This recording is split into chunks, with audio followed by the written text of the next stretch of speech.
my talk. Here we go. How he said he living life as a gringo, where you question where you fit in every time you mingle. They say you do this with not enough that. My rapping is really bad. This life as a gringo.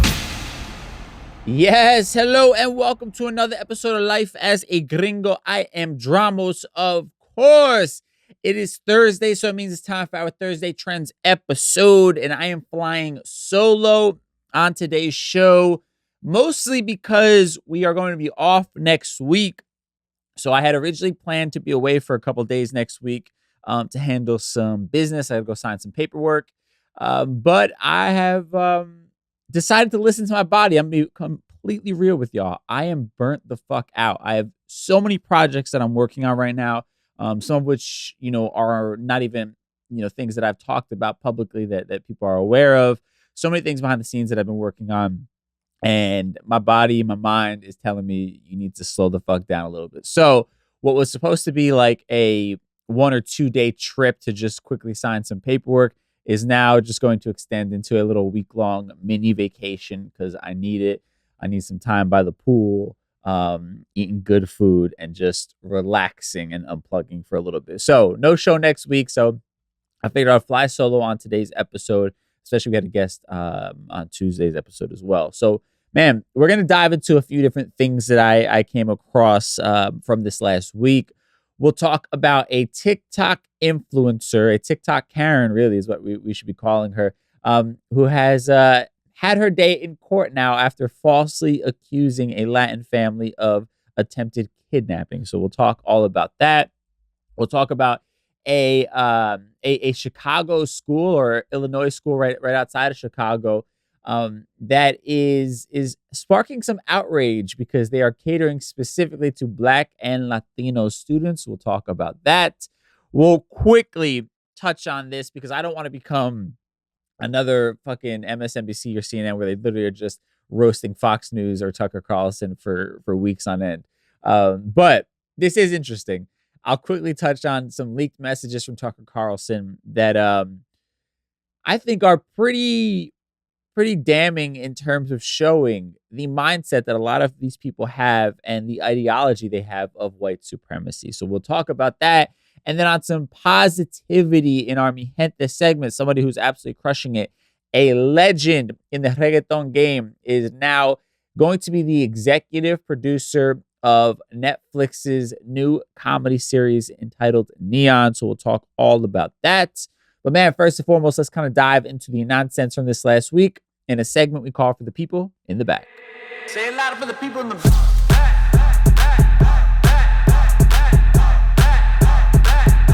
Say it louder for the people in the back. All right, so let's first and foremost start with this TikTok Karen. So a court has found TikTok mom influencer Katie Sorensen guilty after she has falsely accused a Latino couple of trying to kidnap her baby in 2020. Yes, this is the world that we live in today. Now, the alleged popular content creator posted a video about two people following her and her baby around a Michael's and said they were trying to kidnap her child. Now, before long, the video had more than 4 million views. In it, Sorensen referred to the couple as, quote, non-clean-cut individuals and said she heard one of them discussing a potential kidnapping on the phone. Soon after she posted the video, you had local media outlets latching onto the story and identifying the two people in the video as Sadie and Eddie Martinez. Following an investigation into the couple, authorities concluded that Sorensen's video and accusations were not truthful. The couple was simply shopping and minding their own business. They confirmed that they were actually shopping for Christmas decorations, and they said that Sorensen's accusations were most likely the result of their ethnicity, right? Duh. In an interview with the Petaluma Argus Courier, a local newspaper, obviously. Now, the Sonoma County District Attorney's Office said that Sorensen's report was false, as proven by the couple, quote, as well as store video that was obtained in a statement following the verdict. Although the jury only found her guilty on one of the 3 charges of falsely reporting a crime, Sorensen faces up to 6 months behind bars and is currently awaiting sentencing on a $100,000 bail. Give her every bit of those damn 6 months. y'all know how I feel about social media. Like it's like a necessary evil, but this is the type of shit that drives me crazy. And it goes beyond just this. Obviously, this is like racism baked into this, where this woman is obviously doing anything she can for the clout and sees a Latin family as sort of this easy target to make this false video for views, and thinking that because they are a Latin family and because traditionally us as Latinos, we don't want to be, seen or heard, that she can kind of use them for this and they're not going to do anything about it. Right. And she's just going to be able to, slide under the radar and get her views. And that's that. Again, obviously racism baked into this, where it's a Latin couple. That's who she, thinks her audience is going to believe is trying to kidnap her baby, but also that she can get away with it because they're not going to report it, or no one is going to care enough about them to hold her accountable. But B, this world that we're living in, and you see it so many fucking times. You hear all kinds of different stories of like these people trying to go viral on apps like TikTok for doing stupid shit, or YouTube. There was one where I believe these kids faked a bank robbery and then hopped into an Uber, and like the Uber driver, I don't know if they had a heart attack and ended up crashing the car, and they passed away. But there's all kinds of crazy stories that you hear like this. I think there was even a TikToker who got killed while trying to film something. And I'm looking this up right now. Yeah, a Colorado teen was fatally shot while filming a TikTok video. And there's another one, a 14-year-old girl shot and killed while filming a TikTok video. And that one, I think they're talking about she was dancing. I'm not going to dive into all these things, but my point being, that idea of like anything for the gram and all, like it's so fucking toxic. Like literally, we are placing our lives at risk, our safety, and literally throwing any like common sense to the wind just for the sake of gaining clout on a social media platform. There was also another kid in New York who was like surfing on top of a subway car and ended up getting killed as he hit a bridge or something like that. Like, and listen, I get it. Like, we've all done stupid shit, particularly when we were younger, right? I'm not above that. I understand that these are kids that we're talking about, and kids are going to do stupid things. Not everybody's a kid on here, by the way. But at the end of the day, I think it's like we've lost touch with reality, and it's almost like we have these blurred lines, between like thinking that what happens on social media doesn't have real world consequences, right?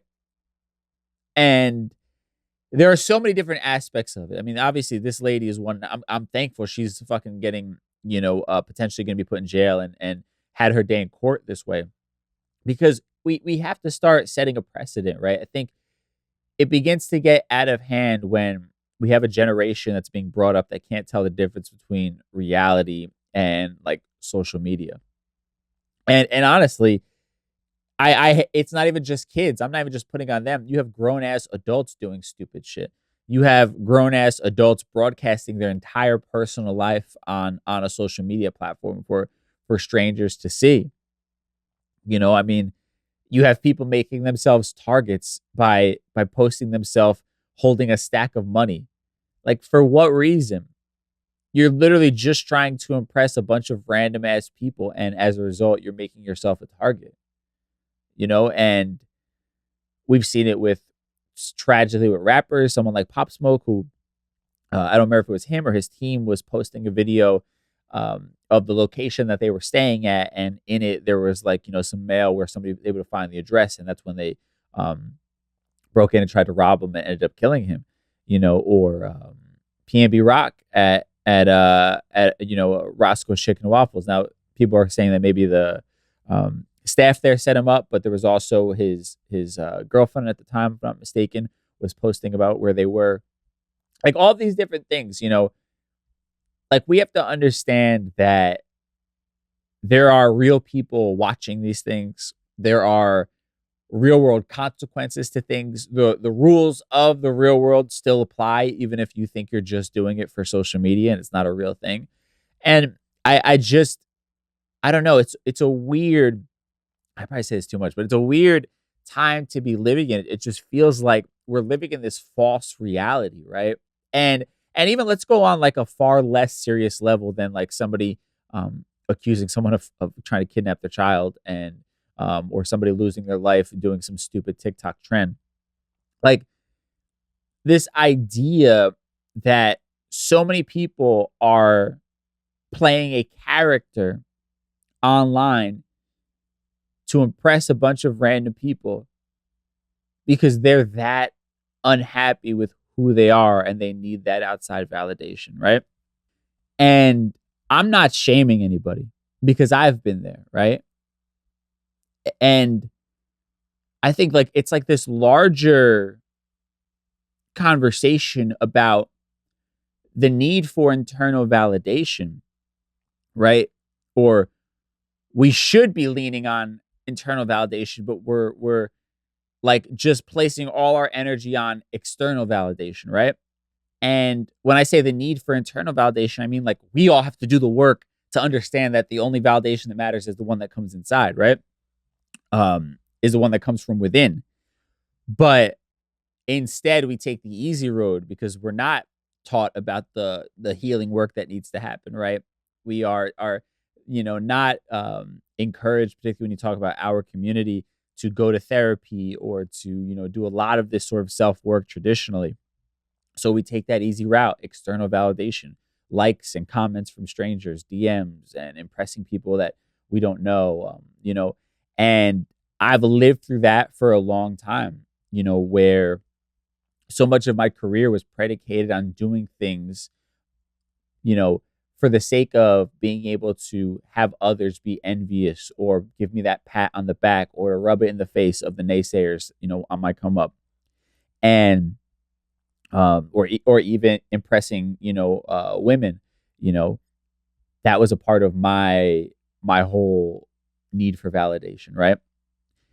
And I'm still doing the hard work to find that internal validation on a consistent basis, but like we're getting into this just strange world where people are almost like drug addicts just looking for that next quick hit of dopamine to get them by, right?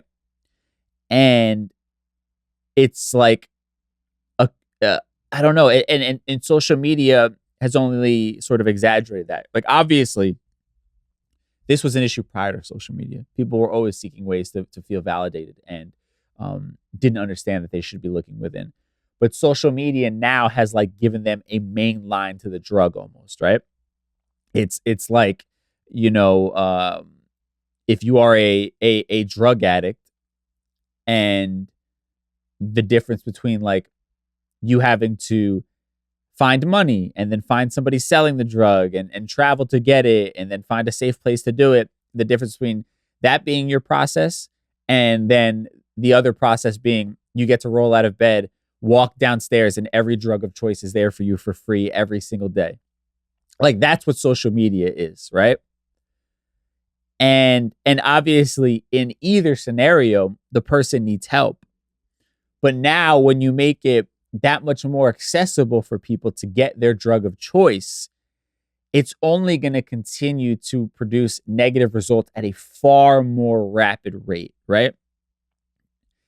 And it's just I don't know what the answer is, right? Because how do you convince people or make everybody aware of the fact that they're all just like kind of hurting inside, that we're all just wanting to feel like we're enough, right? And it's just not a healthy way to live, and maybe this is like the old man in me talking, but like when I see somebody on social media who is like documenting every 2 seconds of what they're doing. I'll give you an example. When this is years ago, I went on a date with somebody, and I go to the bathroom, real quick, and I come back, and, you know, real quick, and I come back, and, you know, real quick, and I come back, and you know, nothing seems off. And, we say our goodbyes. It was kind of like a whatever date. I'm looking on her social media later that night, though. And in like the 5 minutes that I went to the bathroom, this girl posted like 5 boomerangs of just like her sitting her chair doing kissy faces from different angles. And, and obviously, like, it's like, all right, it's like kind of corny. But beyond that, to me, it's like, and I know I could be accused of making things deeper than they actually have to be, but to me, beyond that, it's like this person couldn't even be alone with themselves for 5 minutes without having to get some sort of external validation, right? Without having to show off how they looked, without having to show off a particular curve of their body and the fact that they were out somewhere. Like, this person was starving for that validation so much that they had to squeeze in all of this social media content in the 5 minutes that I went to the bathroom. And it's silly and it's laughable and it's stupid. But again, I think it just like shows you the poison that exists in our minds, where we are always like just starving for validation and can't just be alone or present in the moment doing what we're doing. It's like when we go on vacation, it's as if the vacation isn't enjoyable or isn't great unless we're able to document it and people are commenting on it, and letting us know that they also think it's great, right? Like, we ourselves can't just be present in it and enjoy it and be like, oh, this is an amazing vacation. Like, that's just not enough anymore. Now we need to document every second of it. We need to document every outfit. We need to take, quote unquote, candid pictures. We need to show every meal that we do. And then we want to sit there and wait for the likes and the story responses and the comments. And then we'll judge how the vacation was based upon how well those posts do. Like, that's the world that we live in. And I'm not saying you can't have fun and like you want to document your memories, all those kinds of things. But like, let's be real. A lot of people take it way further than that. And you're checking your comments, you're checking your likes, and you're like, oh, this one didn't get enough likes, I'm going to delete this picture. Like, all of that is incredibly toxic behavior that, like, it's us starving for validation from all the wrong places. And I just went on a fucking tangent about validation off of this one topic. So I'm sorry, but I just think it's like things like this are just like, this woman literally accused innocent people of kidnapping her baby or attempting to kidnap her baby, all for the sake of having content to put out on the internet. What? Like, if that doesn't fucking tell you everything you need to know about the current state of our society, like, we all know that accusing somebody of a crime is a serious thing. We all know that somebody kidnapping a child potentially is a very serious thing. And we're willing to throw all of that out the window because we want to make a video that goes viral. We're willing to destroy the lives of people just for the sake of getting a bunch of views and a bunch of comments. That's the world that we exist in right now. And it's really fucking scary. Really scary. Anyway, moving on. Now let's talk about this Illinois school that has been sparking all kinds of backlash and outrage after offering math classes exclusively to Black and Latino students. So you have a high school district on the outskirts of Chicago that has popular conservative Twitter accounts leaking a copy of their course book, which shows that they offer math classes exclusively to Black and Latino students. Now, the Evanston Town High School District 202 has a set of algebra, pre-calculus, and calculus classes exclusive to students who identify as Black or Latinx, and this is according to their course book. Now, of course, you have a conservative out there blowing the whistle on this. A professor at the University of Michigan named Mark Perry is filing a federal civil rights claim against the school district. This is not the first time that he has blown his Karen whistle. He has also previously filed a complaint against the University of North Carolina at Chapel Hill, where the school offered specific fellowships and scholarships to students based on race and gender. Now, I'm torn on this, right? Because I love the idea of our community and the Black community, communities of color, getting the extra attention that they deserve because we've been ignored for far too long, right? and been left out of having preferential treatment while other groups have had that. If I was a parent, I don't know how much I would trust the quality of the class, knowing that they're just, targeting children who identify as Black or Latin. My own personal trauma would lead me to believe that this is going to be a class where nobody gives a shit as far as the teachers or the people overseeing the teachers, because it's just kids of color. I don't see the point of this. This is one time where I, in a very scary way, have to agree, I think, with conservatives. Now, if you said to me, we're going to create a math class that is for kids who are, in danger in some sort of way, and I can't think of the right terminology of, I think at risk, right? Children who are at risk, be it children who are, low income, product of broken homes, live in a rough neighborhood, particularly, and need some sort of special attention. Maybe they have a learning disability, whatever it might be. If you were to create a class specifically for those kids who are at risk, I'd be on board with that, because I think those children do need extra attention. They do need to have more focus placed upon them than children who have a more stable lifestyle, right? And obviously that's proven when you look at like graduation rates of kids in particularly rougher neighborhoods. They're not great, and it's because those kids have so much other shit to worry about other than just math and history. But outside of that, the idea of this sort of segregation just rubs me the wrong way. Again, if it's just specifically based upon if you are Black or Latin.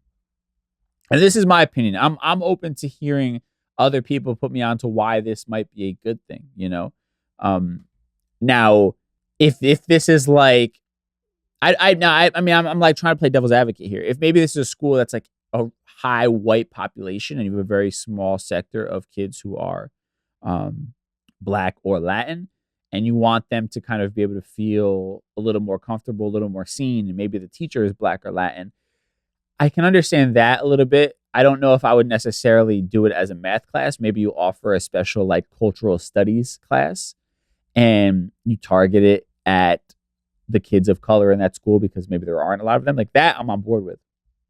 But to segregate a math class, it's just weird. I was trying to like find some of the reasoning, like if the school or the school district like kind of went more specific on why they chose this approach, what was the reason behind it. And I wasn't able to find anything on it. So I'm kind of torn on that, and I'm leaning towards like, yeah, this kind of sounds like a bit of an overcorrection, right? Like I think it's good to be woke, it's good to be aware and progressive, but there's also a point where we just go a bit too far and we kind of have to reel it back in a little bit. And I think this might be one of those instances. Now, again, if it was something outside of like your normal classes like math, like there's that movie with John Leguizamo where he teaches a chess class and it's like targeted for kids that are at risk, stuff like that. All for it if you're like, hey, this is specifically for a certain group of children who just need a bit extra attention. Maybe it's after school, you know what I mean? It's aimed at keeping them out of trouble, or they don't have anybody to pick them up at 3:00, so they need that extra time at the school till somebody can get there. Like all that stuff I'm for. But this sort of like segregation just for the idea of like, I don't know, segregation's sake, it doesn't rub me the right way. I don't know. Something feels a little bit off about it. But again, I'm open to hearing why this might be a useful tactic or a helpful program. At DJ Dramos on Instagram, if you want to DM me why you think or what you think about this, and I'll try to include it on the next episode. All right, so last thing I want to touch on from some of this nonsense is Tucker Carlson. And I've talked a lot about this, talked a lot about Fox News. It's the biggest story in the world right now.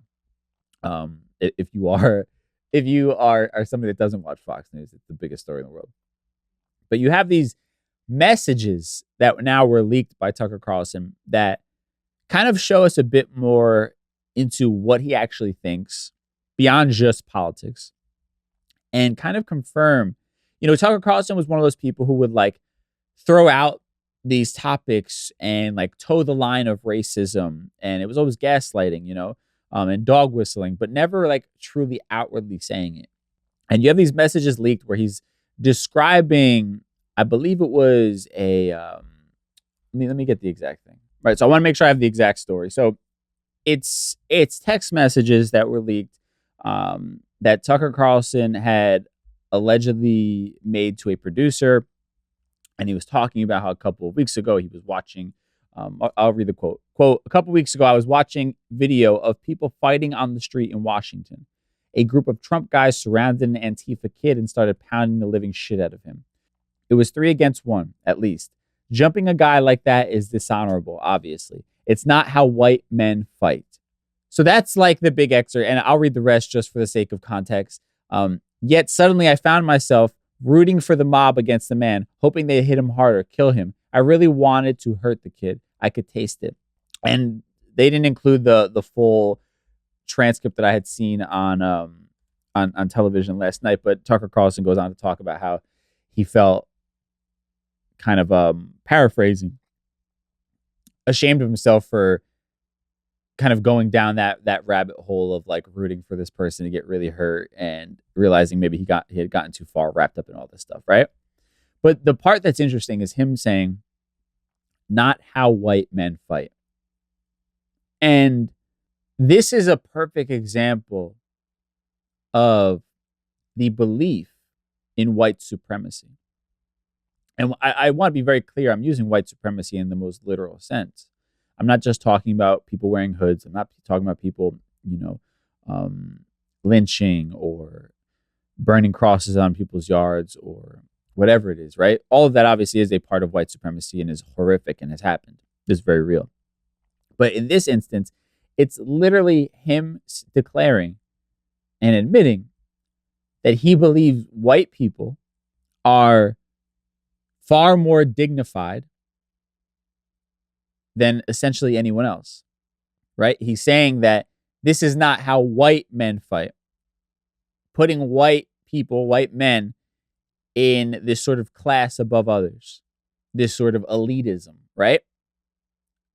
And in a literal sense, white supremacy. That white people, white men here, are above these sort of things. And that is him showing his racism. And I'm sure people are going to make a ton of excuses why this isn't racism, this, that, and the third. But it is. It's the idea that you're seeing a particular group of people as something different and something above others, right? You're making a distinction. You're not saying like, this is not how real men fight. You're saying that this is not how white men fight, right? Meaning, again, they are above this, that they exist in a different world than everybody else. And that's him showing his racism. And it's obviously not the first time he's shown his racism. There's all kinds of like super clips you can find out there from like segments he did on his show. But again, in the past, it was always him kind of walking that line, walking a fine line, like, where somebody could say, that sounds very racist. But he could like have an easy way out. Like, it's not racist because of this, right? Again, it's dog whistling. They're not going to go full blown, KKK leader on national television, but they're gonna push the envelope. And the scary thing is, was the face of a gigantic news network. This was the man that had the most popular late night show on television, on cable television. And he's flat out a racist. I don't even know what else to say at this point. I've said it all, right? I've talked about how people who support him or Trump, they're always going to find an excuse as to why things aren't as bad as we're trying to make it out to be, that we're trying to make them a scapegoat and they're not racist and they're just saying this or they're saying that. It's not even worth the argument anymore or the commentary. I do think that this is necessary to like bring up and just kind of point out. And the person in me who's just always saying you have to question everything and look deeper, and you can't take everything at face value, or you can't expect people to do the right thing just because they have a lot to lose or because they're part of a giant organization or whatever it is, right? Like, you had a giant media company in Fox empowering somebody who they knew was a racist, who they knew was stirring the pot, putting lies out there, and it was all about ratings. And meanwhile, you and I are the ones who have to suffer on a regular basis when we have to encounter certain people in the world, or when another one of these people decides to go on a mass shooting rampage based upon the racist rhetoric or transphobic rhetoric or anti-LGBTQ plus rhetoric that they heard from someone like Tucker Carlson or on Fox News. And meanwhile, these people are behind closed doors laughing and cashing their checks and selling ads, doing whatever the fuck else it is that white racist conservatives do in their free time. And yeah, I wish I had like some positive, like, let's do this, but Tucker Carlson's just going to get replaced by another one of these assholes who has a very similar belief system. And that's just kind of the world we live in. Obviously, we all have to do our own part as we always can, but I just think it's important in general, pessimism aside, in general, to just be aware of what is happening and how people in tremendous positions of power are potentially racist, sexist, homophobic, whatever it is. And we as communities of color, as communities of immigrants, migrants, whatever you want to phrase it as, we can't turn ourselves, we can't be cold to the outside world or kind of insulate ourselves. But I think we do have to proceed with like cautious optimism, right? That just because somebody is a politician, a person of power or influence, a police officer, we can't take for granted the fact that they might have ideology that goes against us and puts our own safety at risk. So I think that's just like, this is just, again, confirming that and making sure that we're all kind of minding our P's and Q's, I guess, is like my ultimate goal with talking about this story. Now, let's move on from the nonsense, something positive here. Somebody from our community who's doing amazing, amazing, incredible things, like always. And we'll talk about that in our Mi Gente segment. Mi Gente!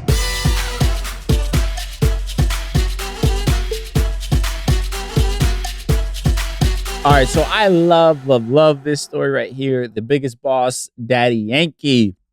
He is post-music retirement and now spreading his wings into other things. So Netflix has just announced that he will be the executive producer for the upcoming comedy series Neon. Now, it's going to be an 8-episode show that is currently in production in Puerto Rico, which I love to see. And it's going to premiere in 2023, so this year. And it follows the story of 3 friends from a small town in Florida who moved to Miami in pursuit of their dreams of making it big in the world of reggaeton. I love this for a couple of reasons. Obviously, anything associated to Puerto Rico, I'm gonna support.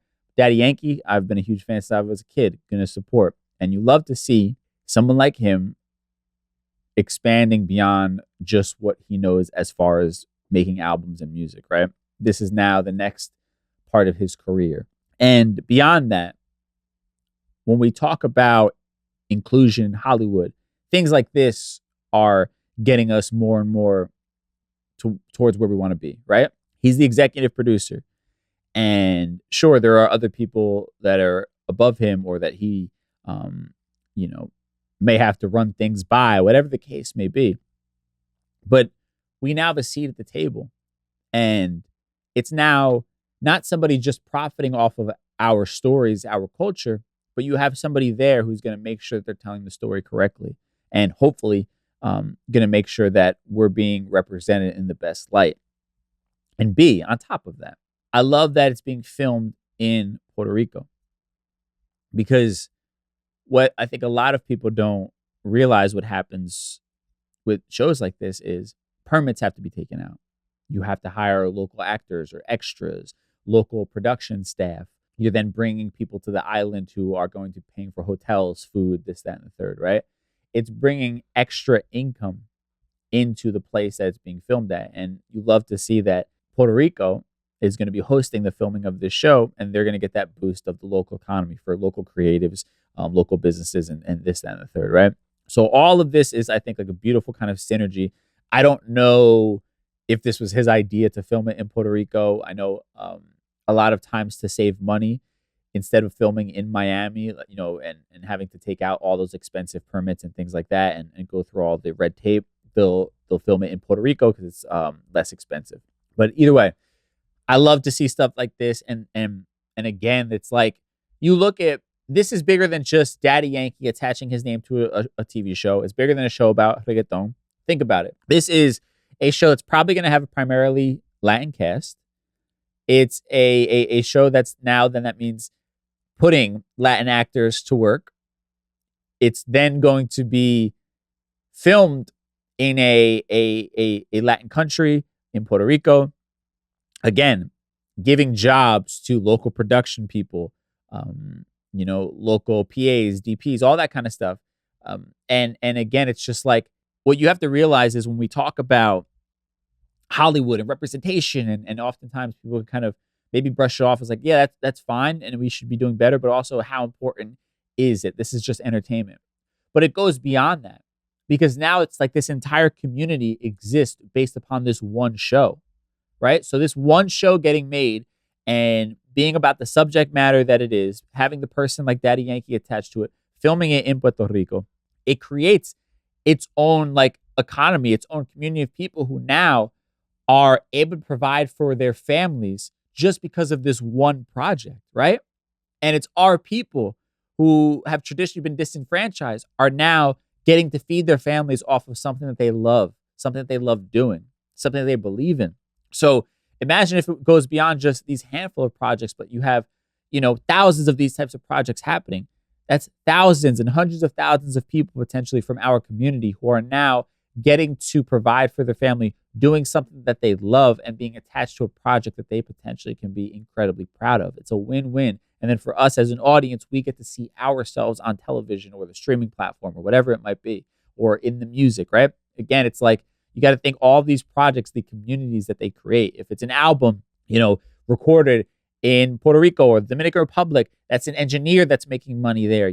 That's the fucking local intern or local producers or local, food places delivering over there, the hotel they're staying at, the Airbnb, whatever it is, like it creates this whole community and economy for the time period that project exists. And the idea is that if we can do that enough, our people are going to be thriving in an industry where they've historically been told you don't have a place here. And that's the beauty of like inclusion and why this conversation about Hollywood and projects like this one are so, so, so important. There's probably a Latin writer on the show, a team of Latin writers on the show, right? That's all of these people now are paying their bills, doing what they love, telling our stories, producing a project that they're proud of. Beautiful, beautiful, beautiful synergy. I'm passionate about this, as you could tell. Now, with that said, let's tie everything we talked about today in a neat little bow in a segment we call Conclusions Stew. Time for conclusions stew.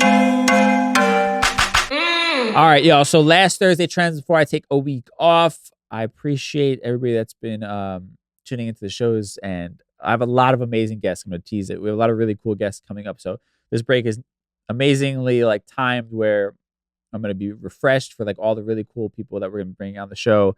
And I think interesting perspectives from our community that we don't normally talk about or see. So I'm excited about that. I have been DJing a little bit too, which might be adding to my burnout. I got to see. But I'm DJing a really cool spot in Jersey City on Friday. Anybody in the area come through. It's called Under the Boot. We'll be doing just like really vibey, like Afro house, Afro pop, some lo-fi, get to some like sexy, maybe like Majid Jordan vibes. Really cool kind of cocktail spot. Speakeasy vibes, like way more low-key than I'm used to, which I'm really excited to kind of do something different. Great date spot if you are in the area. I'll be there Friday and Saturday of this week. So I'll be there tomorrow for Cinco de Mayo and then Saturday the 6th as well. And then after that, I'm off on my vacation. Now, let's talk about now let's tie everything we talked about.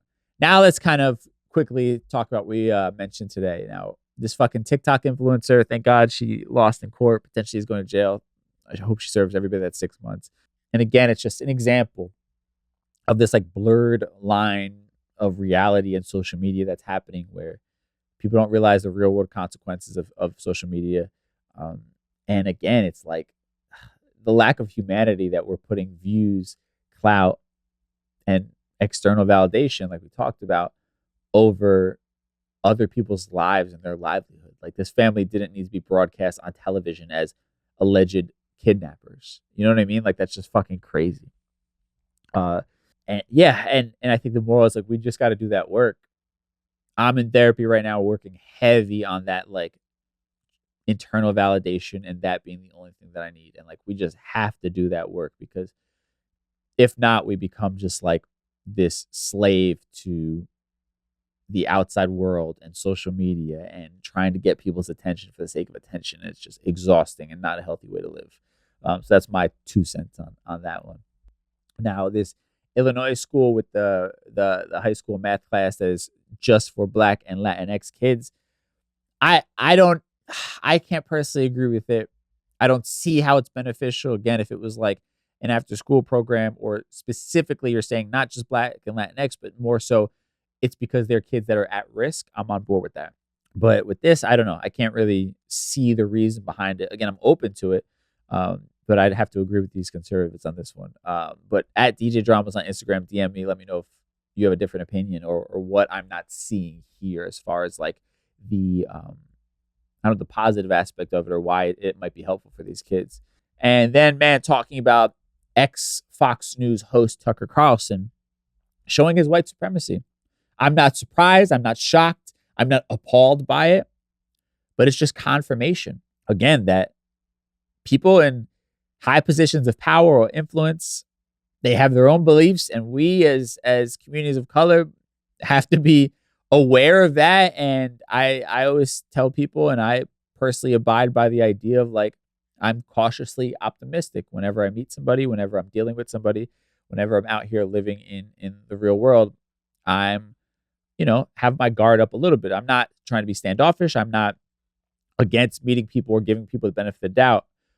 I love people, and at times I get energized by people, but I also know that not everybody has my own best interest at heart. Not everybody believes in me as an equal. So I have to be cautious when interacting with them, or even when we're talking about television, whatever it is. Like, when I see somebody's point of view, or hear them speaking, always be kind of cautious about, like, where they're coming from, or even people I'm a fan of, not propping them up on some sort of untouchable stage or whatever. Understand they're human, and that there might be plenty of things that I disagree with them beyond their art or their creativity, and I have to be aware of that.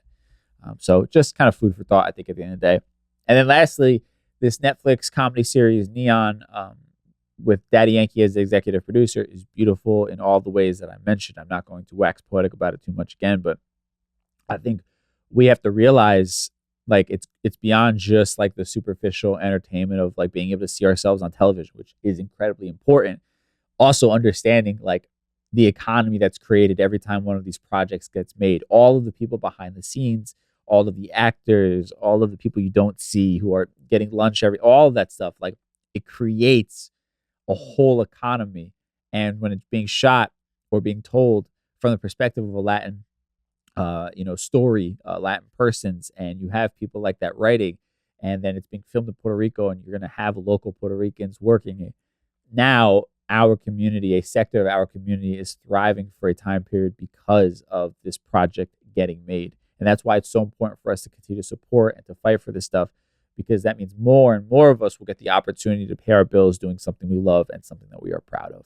And with that said, I'm a broken record. Just Be, the book, justbe.nyc is the website, www.justbe.nyc. Pick up the book. I got some signed copies left for sale, and then we're just pushing them to Amazon. Street Talk Podcast first season is out right now. Go binge that. And that's it, man. I'll be taking this next week off. Like I said, we will be back on, let's see, what is it? May the 15th, which is crazy. Already halfway through May by the time we come back. May the 16th, I should say, Tuesday. So we'll be back then.